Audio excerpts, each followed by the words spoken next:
Hello friends, welcome to परीक्षा institute. It's me पुरुषोत्तम कुमार। दोस्तों, आज मैं आपके लिए लेकर आ गया हूँ सेट नंबर 10, अर्थात कि कह सकते हैं कि हमारा जो सेट नंबर बी का सेकंड नंबर है उसका मैं आपको वीडियो दे रहा हूँ। तो यहाँ पर आपको करना क्या है, सेट नंबर यहाँ पर 10 में आप राइट कर रखा हूँ, पार्ट बी का 2 है और अग्रवाल पब्लिकेशन सॉल्व सोल्यूशंस आपको मिल रहा होगा क्लास 12 के लिए section D.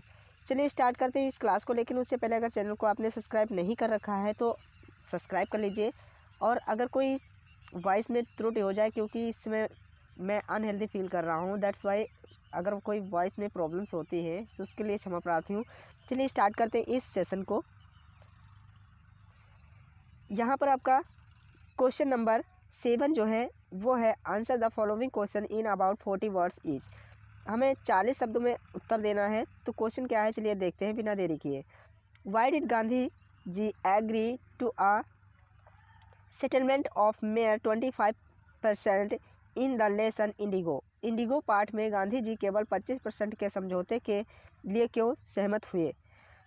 Gandhi ji agree to a settlement of 25% refund to the farmers because he wanted to break the deadlock on the percentage of refund between the landlord and peasant. For him, the amount of the refund was not important. Gandhi ji किसानों को 25% वापसी का समझौता करने के लिए सहमत हुए क्योंकि वे जमींदारों और किसानों के बीच वापसी के प्रतिशत पर गतिरोध को तोड़ना चाहते थे। उनके लिए धन वापसी की राशि महत्वपूर्ण नहीं थी। नेक्स्ट है, यहाँ पर जो आपको क्वेश्चन दिख रहे होंगे कैरेक्टरिस्टिक्स ऑफ सोफी, तो ये आपको नहीं आने वाले हैं, तो इसलिए नहीं करवा रहा हूँ। और ये भी इको स्टार्ट राइटिंग नॉवेल, ये भी नहीं आने वाला है, तो इसका भी मैं आपको सोल्यूशन नहीं दे रहा हूँ। नेक्स्ट है आपका what change came over little French after he heard M Hamel's announcement. M Hamel की घोषणा सुनने के बाद छोटे फ्रेंच में क्या बदलाव आए? तो यहाँ पर आपका आंसर जो दिया गया है, M Hamel taught the grammar lesson in a dedicated manner then he made the announcement that the school was dismissed and was leaving school forever. This announcement stunned French. He felt sorry for not learning the lesson seriously. He forgot all about Mr. Hamill's rules and hard discipline. He regretted and realized his foolishness. Mister Hamel ने व्याकरण का पाठ पढ़ाया समर्पित तरीके से। फिर उसने घोषणा की कि स्कूल को बर्खास्त कर दिया गया है और वह जा रहा है हमेशा के लिए स्कूल। इस घोषणा ने फ्रेंच को स्तब्ध कर दिया। पाठकों को गंभीरता से नहीं लेने के लिए उन्हें खेद हुआ। वह श्रीमान हेमल के शासक और कठोर अनुशासन के बारे में सब भूल गए। उसे पछतावा हुआ और उसे अपनी मूर्खता का एहसास हुआ। 8 नंबर आंसर है। चलिए देखते हैं क्वेश्चन क्या कह रहे हैं। Answer any one of the following question in about 80 words. तो 80 वर्ड्स में आपको क्वेश्चन का आंसर देना है। Right a character sketch of peddler on the basis of lesson the red trap. Red trap lesson पर आपको करेक्टर स्केच देना है पेडलर का। तो चलिए देखते हैं। The rattrap peddler was a tall man who had his own imagination and meditation instead of following some goodness in him. He had the human weakness of petty thievery and begging to keep his body and soul together. He wore rag and hunger gleamed in his eyes. He went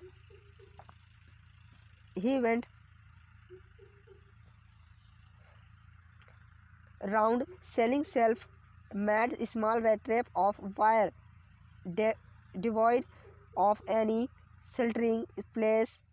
He could spend his night wherever he desired. Mostly he came across shore face and was a victim of his cruel circumstance. He could knock at the door any person for his night shelter. He philosophized his existence and inside the world as a big red trap. According to him, all the rich joys, food, clothing, and shelter are just bats. Anyone who touches the bat, the red trap closes on him. Then everything comes to an end. He stole away the 30 corner of Crofter, through the latter offered him supper, bed, and shelter. With that money, he reached the Ramsjo iron works, and the iron master mistook him as his old acquaintance. With the persuasion of Edla, the iron master's daughter, the peddler accepted the invitation for the Christmas cheer. When the iron master realized his mistake about the peddler, he ordered him to go. Edla interceded and took the peddler at the breakfast table. Her sympathy, noble attitude, open heartedness, and hospitality and kindness had a significant impact on the peddler.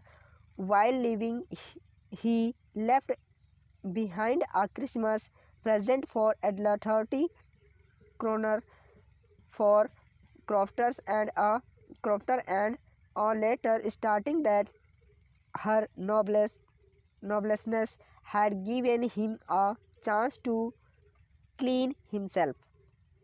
चलिए इसकी हिंदी देखते हैं। हिंदी क्या है? Red trap peddler एक लंबा आदमी था जिसकी अपनी कल्पना और ध्यान था। कुछ बहने के बजाय उसके अंदर अच्छाई थी, मतलब कुछ बहानों के बजाय उसके कुछ अंदर अच्छाई भी थी। उसके पास क्षुद्र चोरी की मानवीय कमजोरी थी और अपने शरीर और आत्मा को रखने के लिए भीख मांगता था। साथ में उसने लत्ता पहन रखी थी और उसकी आंखों में भूख झलक रही थी। वह स्वनिर्मित छोटे चूहेदानी के बेचने के चक्कर में चला गया। तार की किसी भी आश्रय स्थल से रहित, वहाँ जहाँ चाहे वह अपनी रात बिता सकता था। अधिकतर वह आया था खट्टे चेहरे और उसकी क्रूर परिस्थितियों का शिकार था। वह अपने लिए किसी भी व्यक्ति के दरवाजे पर दस्तखत दे सकता था। रात्रि आश्रय वह अपने अस्तित्व और दुनिया के अंदर एक बड़े चूहे के रूप में दर्शन करता है। उनके अनुसार समस्त धन, सुख, अन्न, वस्त्र और आश्रय तो केवल चारा है। जो कोई भी चारा को छूता है उस पर चूहा बंद हो जाता है, फिर सब कुछ अंत हो जाता है। उससे क्रॉफ्टर ने 30 कनौर चुरा लिए। हालांकि बाद में उसे रात का खाना, बिस्तर और आश्रय उस पर पैसे से वह रम्सजो आयरन वर्क्स पहुँचे और आयरन मास्टर ने उन्हें अपना बूढ़ा समझ लिया। जान पहचान आयरन मास्टर की बेटी एडला के अनुनय विनय के साथ पेडलर ने निमंत्रण स्वीकार कर लिया। क्रिसमस जयकार। जब लोहे के मालिक को पेडलर के बारे में अपनी गलती का एहसास हुआ तो उसने उसे जाने का आदेश दिया। एडला के बीच बचाव के और पेडलर को नाश्ते की मेज पर ले गए। उनकी सहानुभूति, नेक रवैये, खुले दिल और आतिथ्य और दयालुता का पेडलर पर महत्वपूर्ण प्रभाव पड़ा। छोड़ते समय उन्होंने एक क्रिसमस छोड़ दिया। एडला के लिए उपस्थित क्राफ्टर के लिए 30 क्रोनर और एक पत्र जिसमें कहा गया था कि उसके बड़प्पन ने उसे एक मौका दिया, खुद को साफ करो। फिर यहाँ पर आपको दिया गया है एक स्टेंजा जो कि पोएम से आया हुआ है। इसके नीचे कुछ क्वेश्चन है, तो चलिए क्वेश्चन के आंसर हम लोग करते हैं। What is the significance of the number 12? तो 12 नंबर्स का सिग्निफिकेंट मतलब बलिदान क्या था, चलिए देखते हैं। The number of 12 is strongly associated with the heavens, the 12 months of 12 signs of the zodiac and the 12 stations of the moon and of the sun. The ascent recognized 12 main northern star and 12 main southern star. 12 की संख्या आकाश के साथ दृढ़ता से हुई है। 12 महीने, राशि चक्र के 12 चिन्ह और चंद्रमा और सूर्य के 12 स्टेशन। पूर्वजों ने 12 मुख्य उत्तरी सितारों और 12 मुख्य दक्षिणी सितारों की मान्यता दी है। What activity does the poet want to us to stop, किस एक्टिविटी किस कार्य को लेखक जो कर रहा था कि हमें रोक देना चाहता था, वो उसके बारे में बताना है। जिन दो गलतियों को या किन दो कार्यों को वो रोकना चाहता था। The two activities that the poet wants to us to stop our speaking in any language and moving our arms। कवि जिन गलतियों को रोकना चाहता था वह है किसी भी भाषा को बोलना और हाथ हिलाना। Describe the pun on the word arms। Pun is a poetic device which is used when the word has two meaning। पन जो है वो पोएटिक डिवाइस है एक जब एक ही शब्द के दो अलग अलग अर्थ निकलते हैं। The word arms has two meaning, जब एक ही शब्द के दो अलग अलग अर्थ निकले। First is hands and second is military force. फिर एक स्टेंजा दिया गया है, उसको भी आपको उसके नीचे दिए गए क्वेश्चन के आंसर करने हैं। What does the word on शोर क्रीम्स वॉल्स, तो ऑन शोर क्रीम्स वॉल्स शब्द का क्या सुझाव देते हैं, चलिए देखते हैं। Be the wall of the colour is sour cream that the suggest of white but it has a sour smell। It exhibits the depression, exhaustion, the disappointment on the face of slum school children। These words suggest the decaying accept and theory by the slum children are true in the pitiable as well as miserable state of affair. बी रंग की दीवारों, B रंग की मतलब खट्टा ice cream की या क्रीम कह लें, क्रीम की सफ़ेद रंग की सुझाव देती हैं कि दीवारें जो है सुझाव देती हैं कि लेकिन इसमें खट्टा गंध होती है। या झुग्गी झोपड़ियों के स्कूली बच्चों के चेहरे का निराशा और निराशा को दर्शाता है। ये दीवारें क्षयकारी पहलू का सुझाव देती हैं और इस तरह झुग्गी झोपड़ियों के बच्चे भी दयनीय स्थिति में हैं। What do civilized dome riding all cities symbolize? सब शहरों की सवारी करने वाला सभ्य गुंबद किसका प्रतीक है? इसका आंसर है Avoiding the world is the world, the architecture of the civilization are the structures present in all the cities which make a separate word out of the already existing word and relegate some to the preference of this constructed word। दुनिया को उसकी दुनिया का पुरस्कार देना। सभ्यता की वास्तुकला सभी शहरों में मौजूद रचनाएं हैं जो पहले से मौजूद दुनिया से एक अलग दुनिया बनाती हैं और कुछ को इस निर्मित दुनिया की परिधि में वापस लाती हैं। फिर है identify the poetic device use in riding all cities. In the phrase civilized dome riding all the cities the poet use an personification. तो इसमें पोएटिक डिवाइस जो है पर्सोनिफिकेशन है क्योंकि मानवीकरण किया गया है।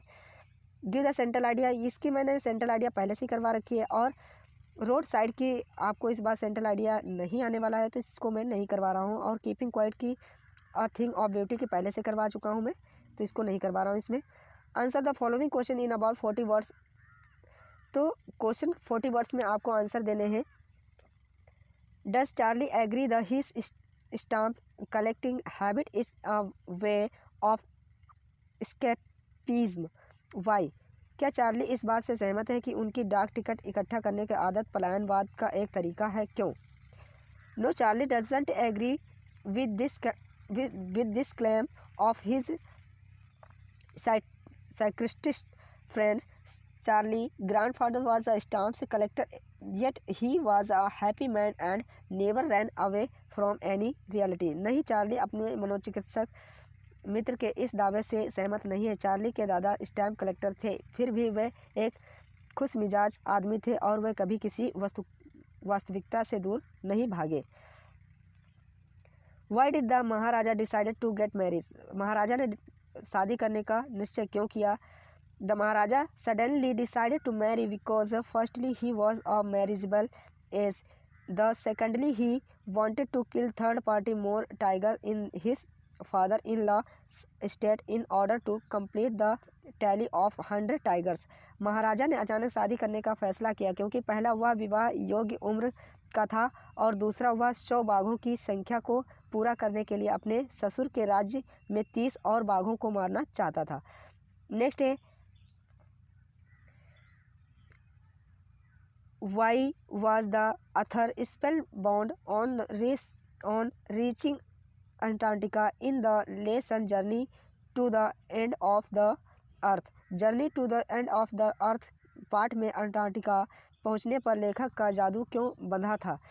The writer first emotion on the reaching Antarctica was the that relief he felt relieved to have set foot on the Antarctica continent after over 100 hours. Then he experienced a sense of amazement on seeing the vastness and immense white landscape which dazzled his eyes. Antarctica पहुंचने पर लेखक पहली बार भावना राहत की थी. उन्होंने 100 घंटे से अधिक समय के बाद अंटार्कटिका महाद्वीप पर पैर रखने के लिए राहत महसूस की जब उन्होंने इसी विशालता और विशाल सफ़ेद परिदृश्य को देखकर विस्मय का अनुभव किया जिससे उनकी आंखें का चकाचौंध कर दिया था.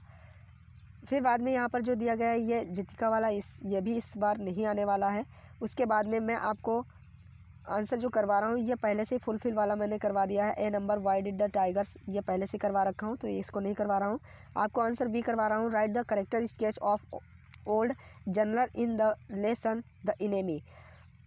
The general was a self-obsessed, cruel, cunning man who hated the Americans like every other Japanese people.